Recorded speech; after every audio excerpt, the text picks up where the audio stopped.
All right, welcome back to another episode of Hockey North Weekly. I'm your host, Tyler Lizotte, here with Brendan Palu. Brendan, how are you doing today? Good, I'm very well. Hopefully you're doing just as good as I am. I am doing well. It's been a good start to the week with my new job at KG Vending and Distributing. But we're riding off a high right now from last night at the Copar. The Prince George Spruce Kings come up with a big victory over the Chilliwack Chiefs, forcing Game 7. Gravel was fantastic.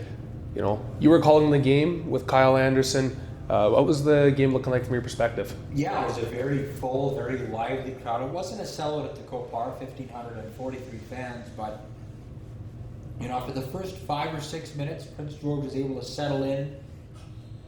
Shots were only 8-5 for the Chiefs after 20 minutes, but you got those 2 quick goals by Moore and Metelkin in the second period to really set the pace. Charles Gravel only 24 saves in total, but 5 or 6 of them were of the grade A variety, especially the one on Dwayne Jean Jr. stretched out with the glove with about 7 minutes to go in the third period to give the Spruce Kings a chance. And you know, we come down to a Game 7, winner take all, and this has been the best series in the BCHL in the first round of the playoffs. And you know, despite the fact the Spruce Kings are neck and neck with Chilliwack, all the pressure's on the Chiefs. You know, they're the top-rated seed in the Coastal Conference. Spruce Kings were rated 8th. Chilliwack scored a league-high 254 goals in the regular season. They've only scored 12 through 6 games, averaging 2 per game, and the Spruce Kings have outscored them by 15-12 margin. So the Chiefs, the offensive weapons for them, need to find their magic pretty quick. Otherwise, it could be a massive upset here in the making.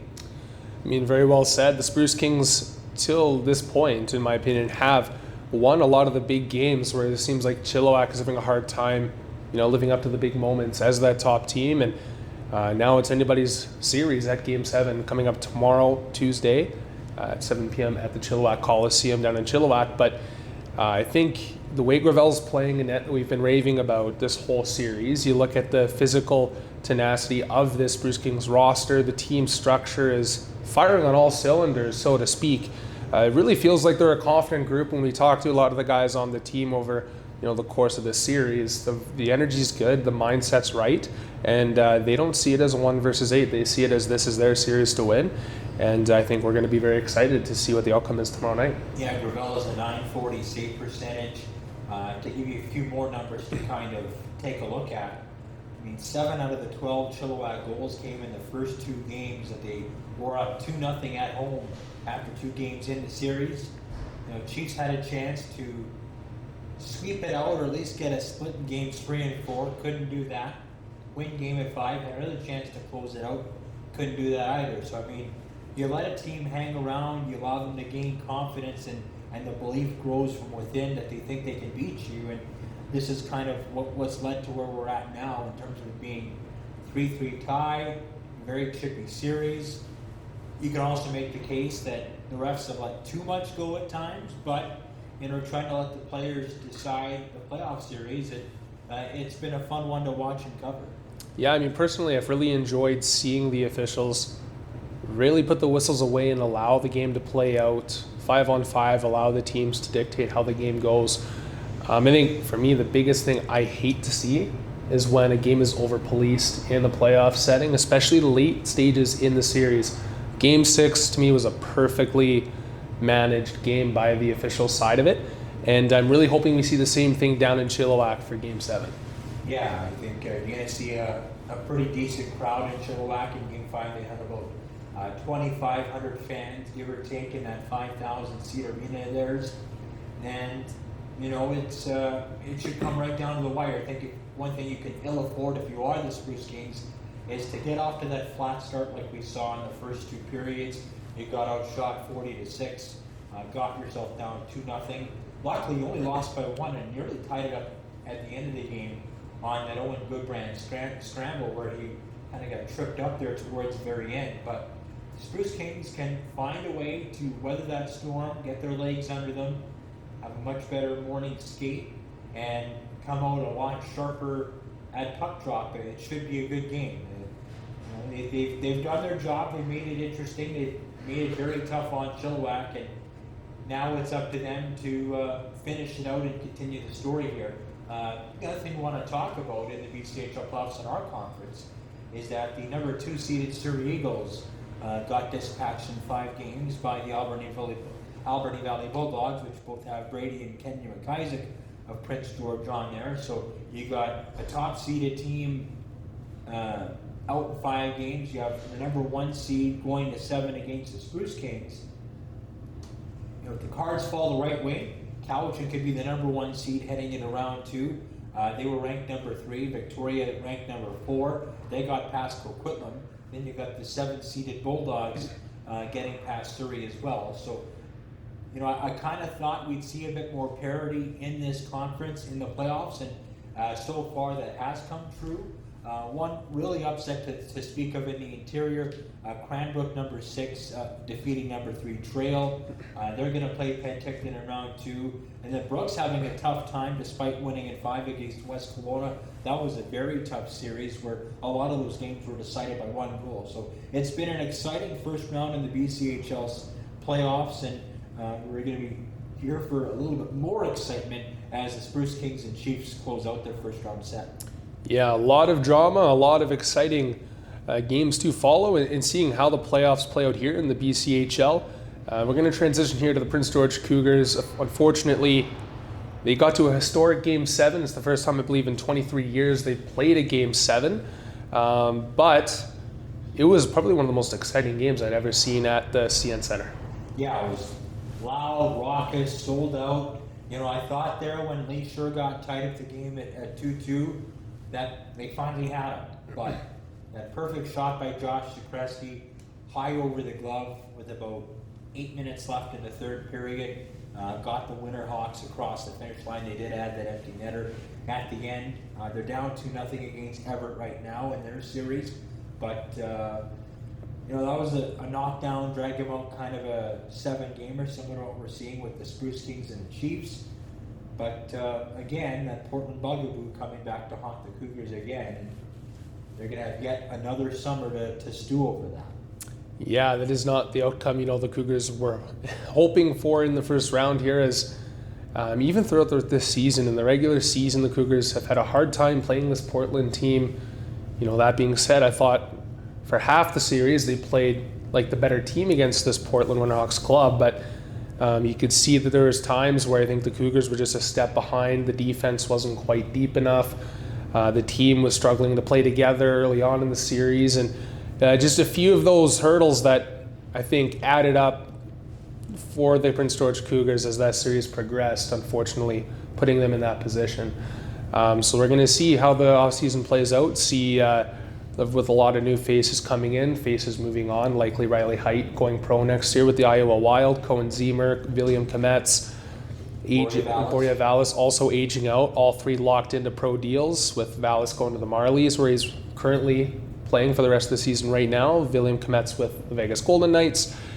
And, of course, Tarek Parasak's getting a short stint here to finish off the season with the Hershey Bears. He'll be returning next year, one of the leaders on the team. But we're going to see a very different look for this Prince George Cougars team for 2025-2026. Yeah, and it's an unfortunate end to what was a pretty exciting era of Cougars hockey. If you remember when, you know, the Cougars struggled after that failed 2017 run. You know, it took a good 3-4 years of struggling to get those corner pieces back in the franchise, get the stock cupboards full. You draft Height, you draft Zemer, you draft a lot of these guys that made up the core of this team. You get Kometz late in the import draft, and then you get all the other pieces underneath them to fill out roster. You list Ravensburg, and you get Parasak in the mid to late rounds. You sprinkle in, you know, Zach Funk that you trade for, Chase Wheatcroft, Dehaniuk, Demansky you drafted. I mean, there is, you know, a good core to this team. You know, Colin Zemer is going to finish his junior career number 1 in goals in franchise history, Prince George Cougars. Riley Height, most points, Prince George Cougar history, as well as most assists. Borja Vallis, another good trade deadline pickup. You know, he was good when he got here at the deadline, but he really took things up another notch this year, becoming that reliable two-way player, kind of taking that next level, and you saw him get rewarded with that entry-level deal with the Leafs. So it's an unfortunate end to what was a promising and exciting era of Cougars hockey. Zach Funk, of course, nearing 70 goals when he was here last season. Andre Becker, Carlin Bazane. There's a ton of good players that came through here that helped get them to a certain status. Cupboard's still full. They have pretty much all their draft picks aside from maybe a couple here and there. They're going to go through the draft and the U.S. priority selections again next month, so a chance to restock as well. So future's looking bright, and by all accounts, the philosophy of the organization is they kind of want to emulate the Everett Silvertips model, where they're competitive year in and year out, try and make the playoffs on a yearly basis. Some years might be better than others in terms of going for it, winning a championship, but you see them trying to emulate that model. They're at a certain point with it.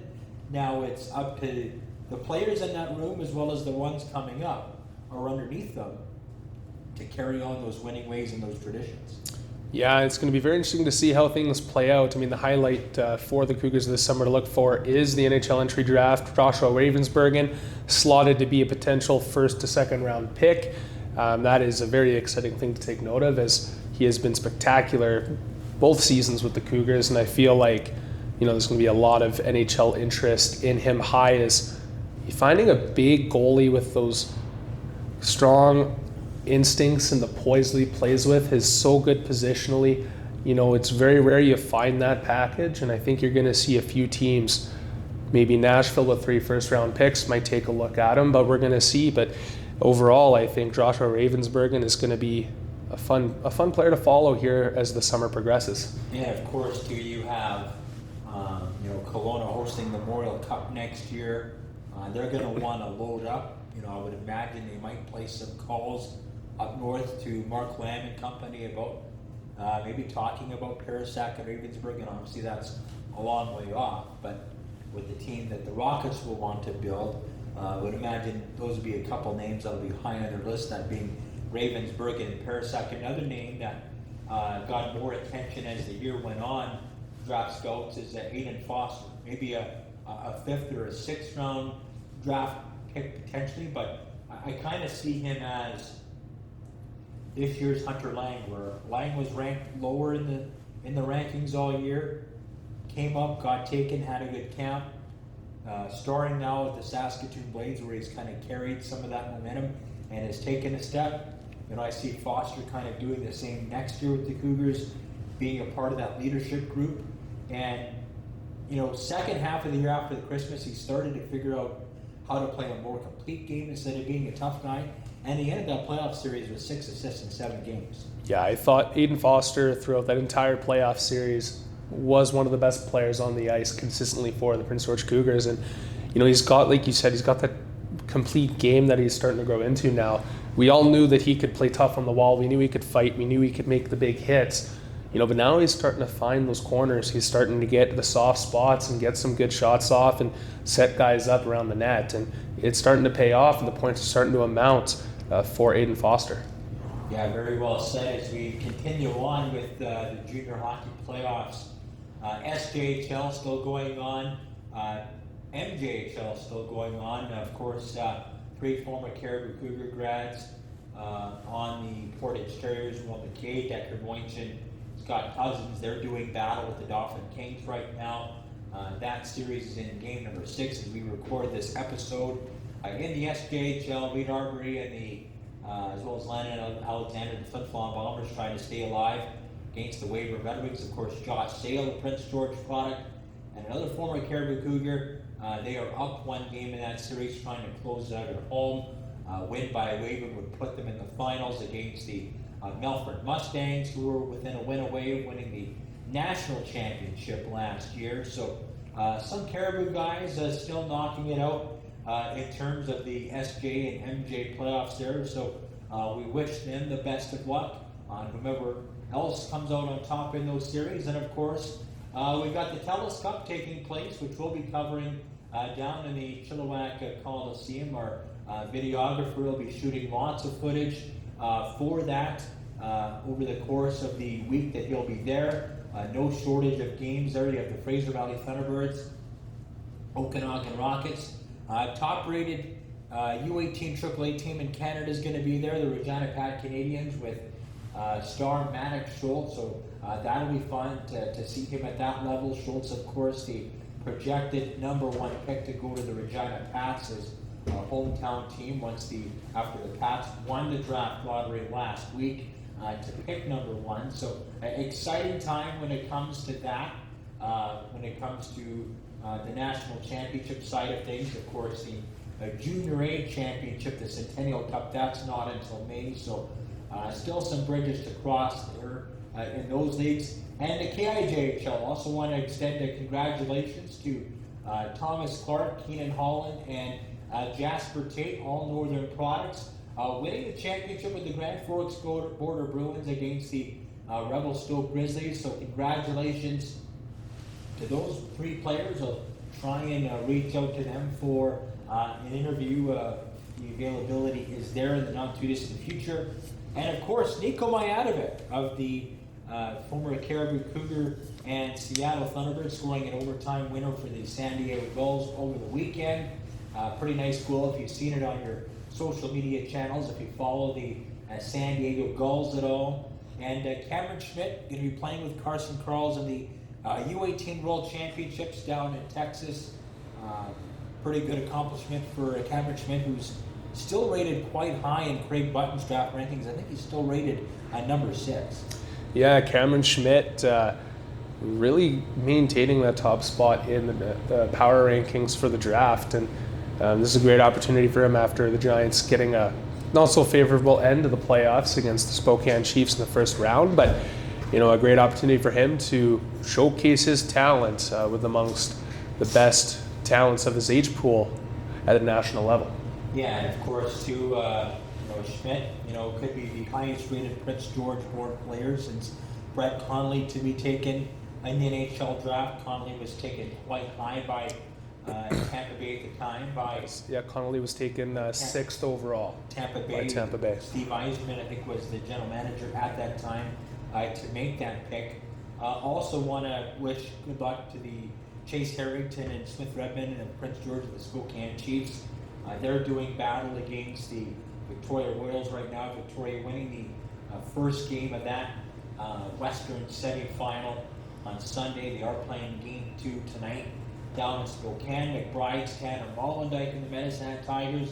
They're up 2-0 on the Prince Albert Raiders. They will go to Prince Albert for Games 3 and 4 later on in the week. So exciting action all the way across the board. And we had Williams Lake product Paige Cheek commit to the Red Deer Queens of the ACAC. So you got Nyla Evans, you got Paige Cheek, you got Gabby Meyer, all committing to that program, who've played for the Capitals at one time or another. They'll be joining Cameron Ward and Penelope Johnson on that Queens program as well. So it's nice to see the ACAC and one of those programs in particular dip into that northern talent pool and show faith into what the Capitals are doing in terms of developing those players, getting them ready to that next level.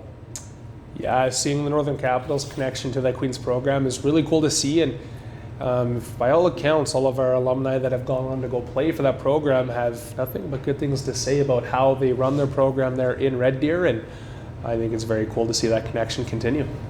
And of course, too, our guest here this week in regards to our episode, we went post-game with Will Moore of the Spruce Kings, as well as Isaac Holt of the Spruce Kings, following that Game 6 victory against Chilliwack. So we'll throw you to those interviews with Isaac and Will here as we get set to close off another episode of Hockey North Week.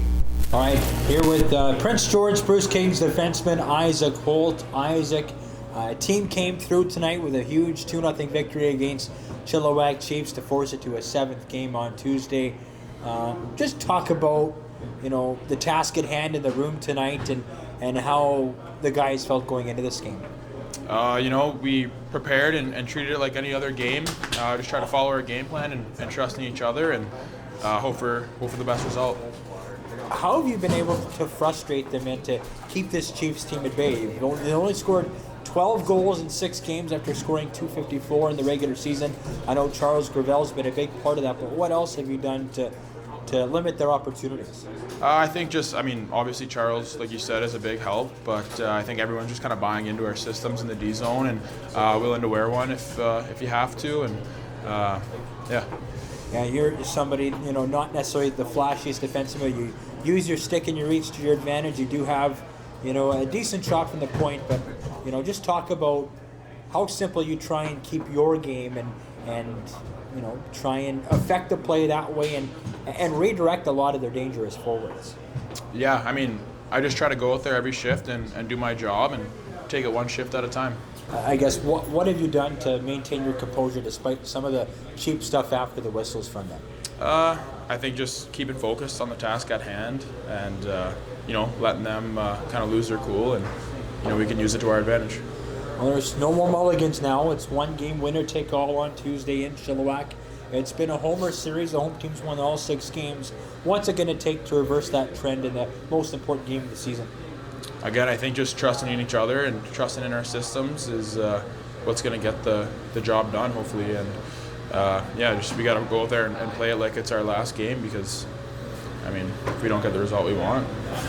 But I think we're just going to go out there and work as hard as we can and again, just trust in each other and we should be fine. All right, thank you very much. Thank you. All right, with Prince George Spruce Kings forward Will Moore. Will, huge 2-0 victory and a must-win game for your team. Yep. Obviously, a lot of your props go to your goaltender with 5 or 6 really big saves throughout the game, but sure, you got the big goal to kickstart things in the second period. Take us through that sequence. Yeah, no, Lyndon and Owen made a great play there, and I guess I was kind of in the right place at the right time and was able to bury it. So props to them, really, but I was happy I was able to finish it off. What was the mindset of this team going into a game you had to win at home? I know the guys love playing in this rink. Yeah. You know how to play in it.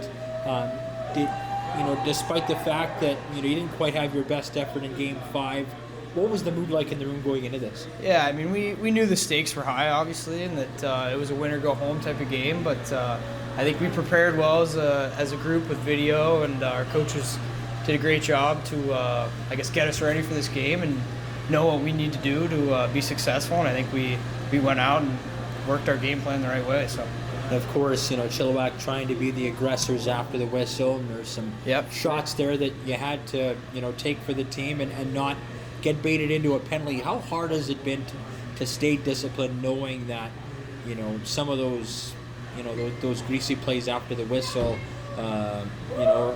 can be somewhat dangerous? Yeah, no, it's not easy. Hockey's a game where things can get fired up quick, but we know we needed to stay off our penalty kill because obviously they have a lethal power play at times. But no, we knew what we needed to do, and I think we executed it pretty well. And we knew they were going to try to get us into some of the stuff that they want to do, and that's not our game right now. So let's talk about the crowd. At over 1,500 fans tonight. There's been some good crowds. They've been getting bigger over the 3 home games that you've had here. Just talk about it.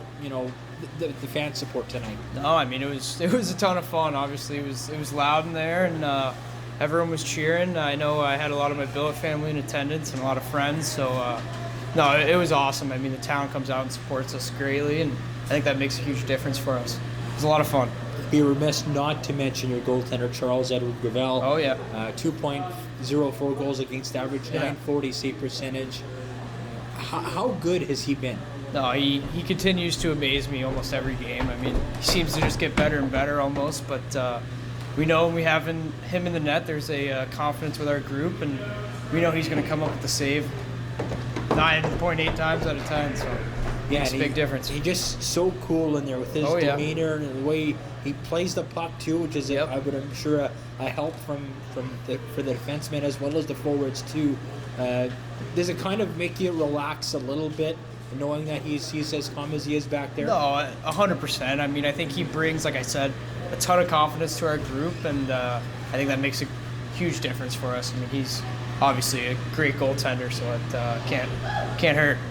Now, it's been a home team dominated series. Yep. Home team has won all 6 games so far in this first 6 games. What's it going to take to buck that trend on Tuesday in Game 7? I think it'll honestly come down to effort. I know both teams are going to show up, and it'll be those little details that I think are going to be the difference. But I'm confident that our group will be able to get it done there. So. All right, thank you, Will. Yeah, thank you. Thank you. That was Will Moore and Isaac Holt ahead of the Game 7 matchup against the Chilliwack Chiefs and the Prince George Spruce Kings. Big game on the line. We'll be watching with bated breath in that one. And I know we talked about it a lot already, Tyler, but despite everything that went wrong earlier in the year for the Spruce Kings, a chance to kind of make a couple rights here in playoff time. Of course, Charles Gravel a big part of that, but it's nice to see the Spruce Kings, after everything that's happened this year with losing your coach, players leaving, then having to sign guys back and getting Gravel to fall in your lap. Pretty good situation, pretty good reward for the up and down year that it's been. Yeah, I couldn't have said it better myself. It is a nice way to bring that redemption to your season, and they're not taking it for granted at all. You're seeing the Spruce Kings team push forward in a valiant effort to prove a lot of people wrong and make their mark in the 2024-2025 BCHL playoffs. That'll do it here for another episode of Hockey North Weekly. Be sure to follow our social media channels for all the content Northern BC and hockey related, and we'll see you again right back here next week on Hockey North Weekly.